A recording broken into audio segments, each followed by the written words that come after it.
Labda sijakuelewa vizuri mzee wangu. Unamzungumzia nani? Rafiki yangu yupi? Namzungumzia Juma. Juma huyu rafiki yangu mimi kabisa, ambao wewe unaendana naye kila sehemu, mguu toka mguu ingia, mnapeana mawazo, mnakaa mnajadili. Hata ikiwa rafiki yako hawezi kutoa siri hata mara moja, hawezi kukwambia chochote kuhusiana na kijiji hiki anayetokea. Mtakaa tu na kujadili mambo mengine, mipango yenu, mtaongopeana na unajua kweli, lakini ya kwake anayo siri kubwa, hata subutu kutoa siri ya kijiji. Labda nikuulize, kuna siku moja ilitokea alikwambia kijiji kile kiko hivi? Hapana. Basi inaonekana mdogo sana. Sasa haina shida mzee wangu, acha tuone itakapokuwa.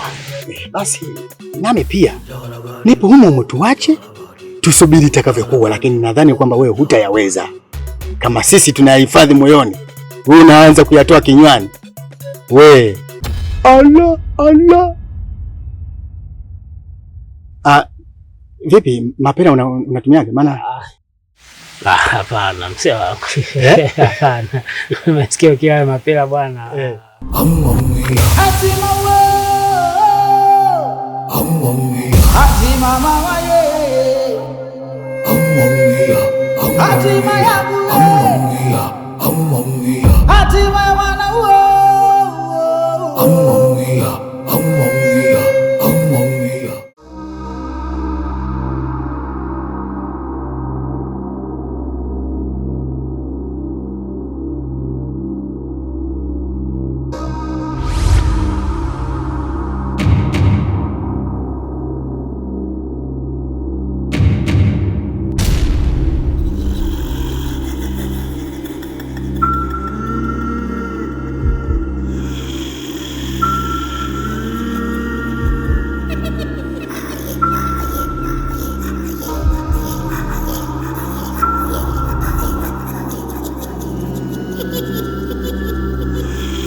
Ndoni sasa kunitisha kama hivyo.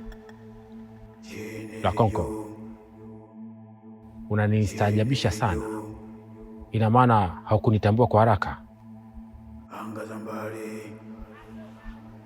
Nahisi mafunzo yako umeshasahau kumtambua kwamba huyu ni nani na huyu ni nani. Sijasahau mafunzo yangu, niko makini. Sawa. Nimekutokea hapa kwa lengo hili moja, kusisitiza kazi zote ambazo unazopewa na wakubwa wako ufanye vile vile ulivyoambiwa.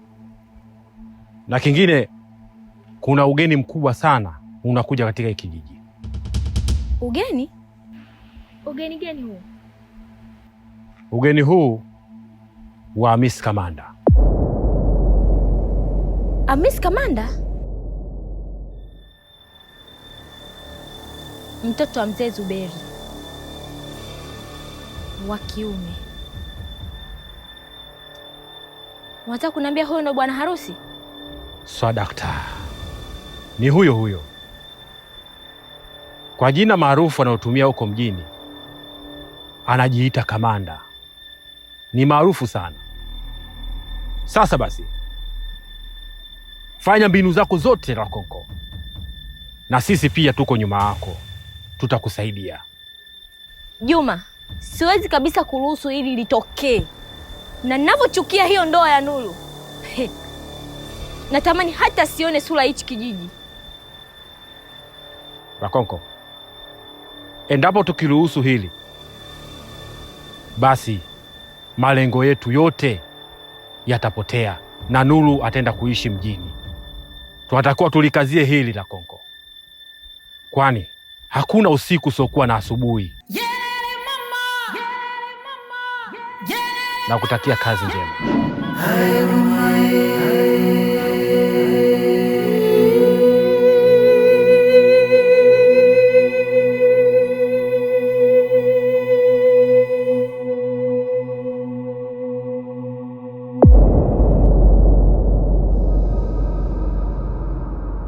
Shikamoo mzee Kigoda.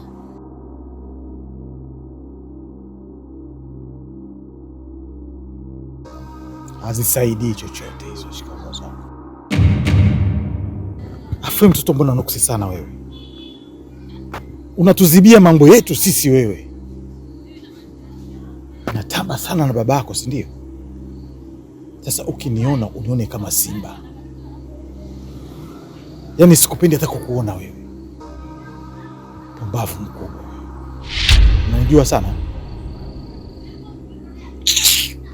Yaani wewe, ipo siku dawa yako inachemka. Toka hapa.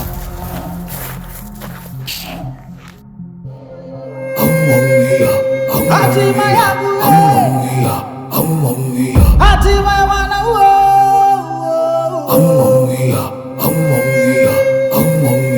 hatima ya wana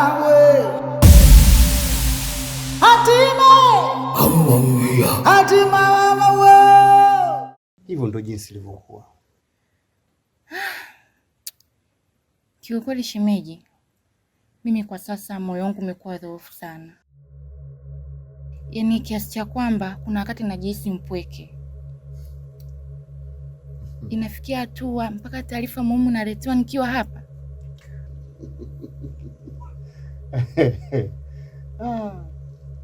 Una sababu ya kujisikia mpweke. Na usiruhusu moyo wako ukusanye unyonge. Sawa? Hapana, usiruhusu hicho kitu. Hii ni hali ya kawaida na wewe ni mtu muhimu. Bibi yako amekwambia ubaki hapa. Ana maana kubwa sana. Na sisi tunatimiza wajibu wetu hapa kukuletea taarifa. Sawa? Kwa hiyo kwenye hili basi sawa. Mimi nashukuru kusikia hivyo. Kwa maana wewe ndo mtu pekee ulobaki kunipatia imani kwa sasa. Kuna mwingine. Kulwa. Kulwa.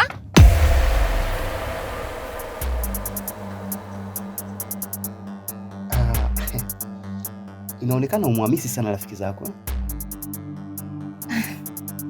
Amna shemeji, kawaida tu. Najua kwamba lika lenu basi na marafiki ndio sehemu ya kuweza kubadilishana mawazo.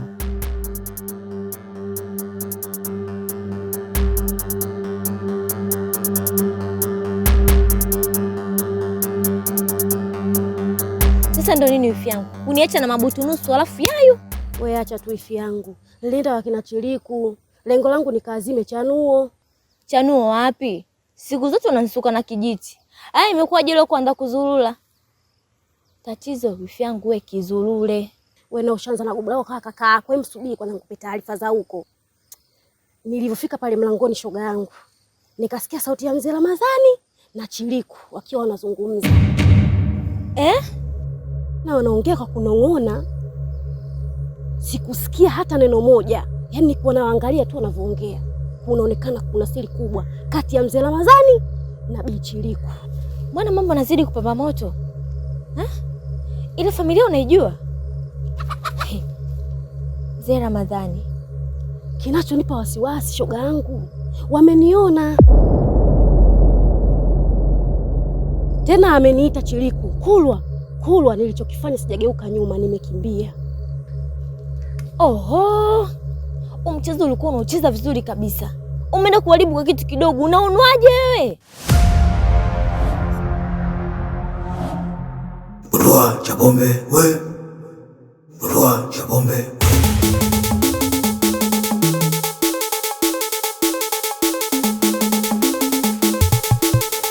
We mama we. Wewe mama. Watu wanakunyamazia mimi kwenye pote ya mbali. Oya mama we.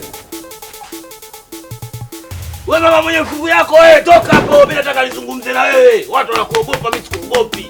Potelea pote. Tumezaliwa tuishi ili tufe. Potelea mbali. Na ukoa. Najua mimi nikienda wengine watazaliwa. Wewe mama wewe. Halo.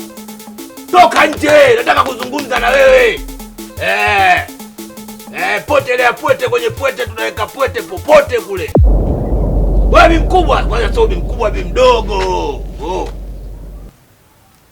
Butua, wewe ni mtoto mdogo sana, na hiyo mibwato yako sio ya kuja kubwatia hapa. Na kilichokufanya wewe utoke huko uje ubwatizane na mimi hapa kitu gani zaidi? Wewe ukijui we mama, yaani ujui mimi nabwata nini?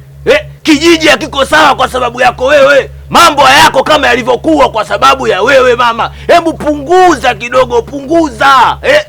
Tuko katika hali ngumu na inasababishwa na wewe. Wewe ndio unafanya vitu kutokuwa sawa. Kwa nini? Kwa nini mtu mmoja unashindwa kuweka vitu vikawa sawa? Watu wamechoka. Mimi sijatumwa, ila nimeshindwa kuvumilia. Kiwango changu cha kuvumilia kimefika mwisho. Sasa nasema, mama, acha vitu viwe kama vilivyokuwa. Nimechoka bwana. Haya mambo hayakuhusu kabisa. Na kilichokufanya utoke hapa mpaka uende kwa mzee Ramadhani kilikuwa kinahusiana na nini hasa? Unajua kwa nini nimeenda kwa yule mzee? Kwa sababu yule mzee ndo ana dawa nzuri sana ya kutibu hili tatizo. Na wewe ukawa sawa kama ulivyokuwa mwanzo. Wewe unatusababishia majanga hapo watu nyamazi. Yule mzee ndo kila kitu. Kwa hiyo mimi kumfuata yule ilikuwa na sababu zangu za msingi. Sasa nakwambiaje? Ngati ufuna kukoma lioka, ukoma kumutu. Nadhani haunijui vizuri. Na ujui mimi nilikotokea Butua. Nitakufanya kitu kibaya na ambacho hautaamini hata siku moja maishani mwako mote mpaka kufa kwako. Butua, nitakubutua nakwambia. Butua Chapombe we. Butua Chapombe we. Butua Chapombe we. Butua Chapombe we. Butua Chapombe we. Potelea mbali. Uzuri nimeongea. Ya mbele hatuyajui, tunaanza na sasa. Alivyo ndo nilivyo. Haina hiyo. Butua Chapombe we. Butua Chapombe we. Butua Chapombe we. Butua Chapombe we. Butua Chapombe we.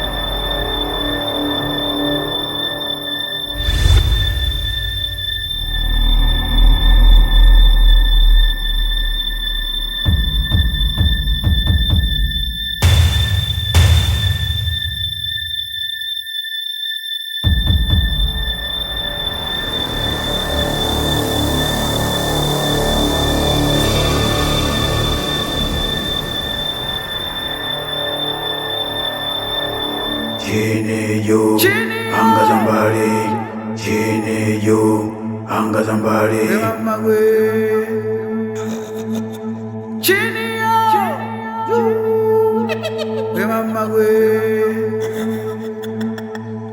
chini juu, chini juu.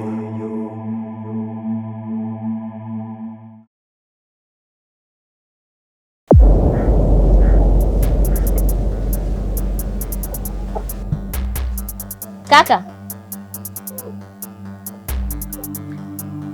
We kaka we. Nyanyuka bwana.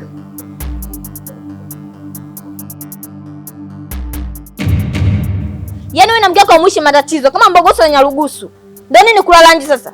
Muda huu wenzako wameenda kuchakata. Yaani ukianza kuongea unaongea tu, unaongea kama redio mbao bwana. Yaani kaka mimi kukuambia kulala nje imekuwa kosa na mdomo kale redio mbao, si ndio?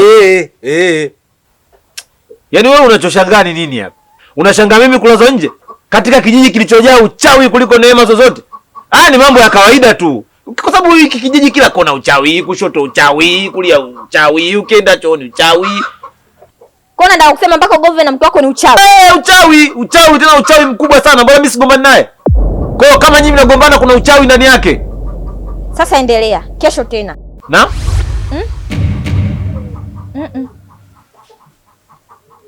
Mimi nipo ndani.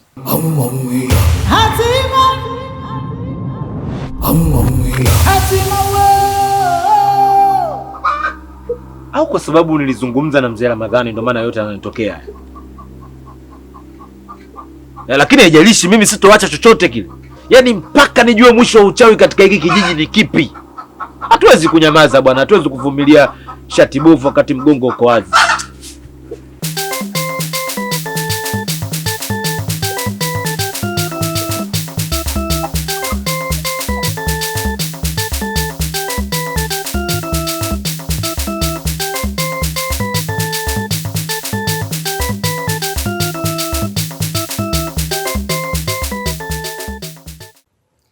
Baba. Naam mwanangu. Jana wakati natoka kwa mama mdogo Chiliku, nimekutana na mzee Kigoda. Alivyoniona nikamsalimia. Nikashangaa anaanza kunijibu maneno ya kejeli. Ananiambia kwamba mimi na wewe tunawafuatilia maisha yao.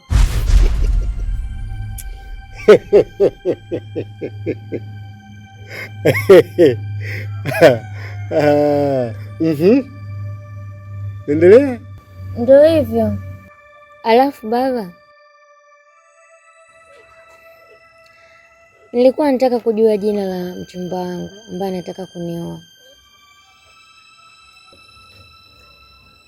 Kwanza tuanze na hili swala la huyo mzee Kigoda. Huyu mpuuze, tuachane naye, sawa? Tuje hili swala la jina la huyo mwanamume ambaye mtarajiwa kukuposa wewe. Huyu jina lake anaitwa Hamisi Zuberi Kamanda. Hamisi? Ndiyo. Ni jina zuri sana. Kwani vipi? Natamani nimuone japo kidogo. Nimefurahi sana, jina zuri. Na nitafurahi sana nikiwa mke wake. Hilo haina shaka. Tuendelee kuwa na subira yavuta kheri, na Mungu atajalia, utamtia machoni na utakuwa mke wake. Sawa baba. Nimefurahi. Alafu ningependa nikuase, Lakonko si rafiki mzuri na si mwema kwako. Achana naye. Ninapokuwa nikikuasa nisingependa kuwa nalirejea hili jambo. Naomba unielewe, mzazi wako kuambia kitu msikilize na utekeleze. Sawa baba.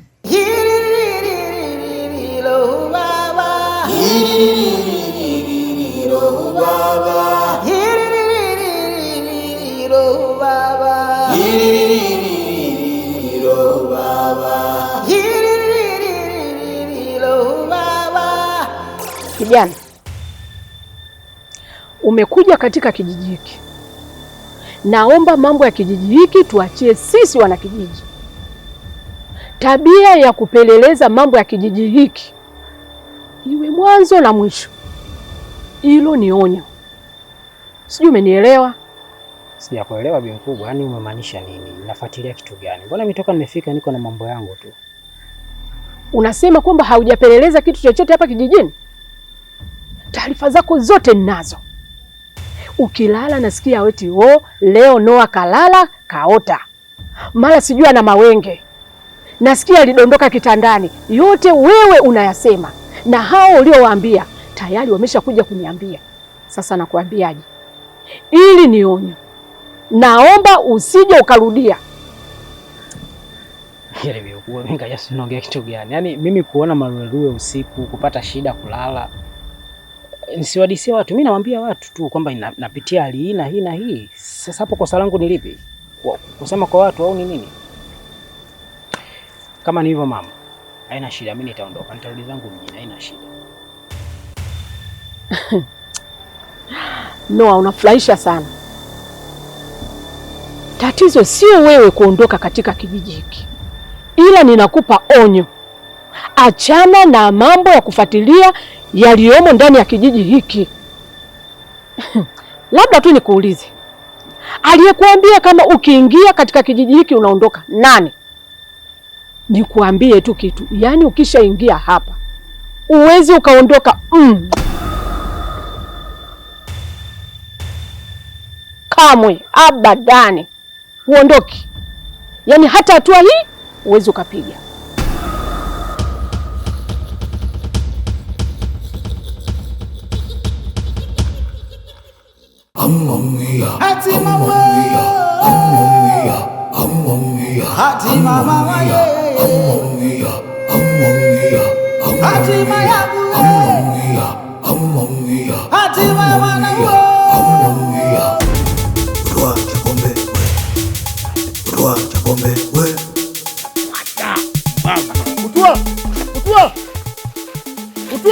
Naam.